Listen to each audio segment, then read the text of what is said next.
Today we're going to talk about touch-ups. So one of the best things about True Suns is that it's multi-use foam.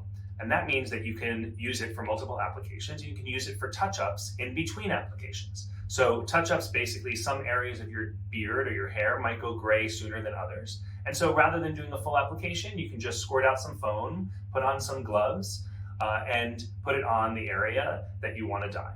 We recommend that you still get into a schedule of doing regular full treatments every 7 to 14 days. And that way your beard or your hair will maintain a consistent level of color. Otherwise, if you're only just doing it in touch-ups, you may risk having some parts of your hair look different than others. So again, True Suns, great for touch-ups, multiple use. If you have any questions, feel free to let us know below in the comments, or let us know how you're going by sending us some photos. I'm Carl, I'm with True Suns. Thanks for joining us today.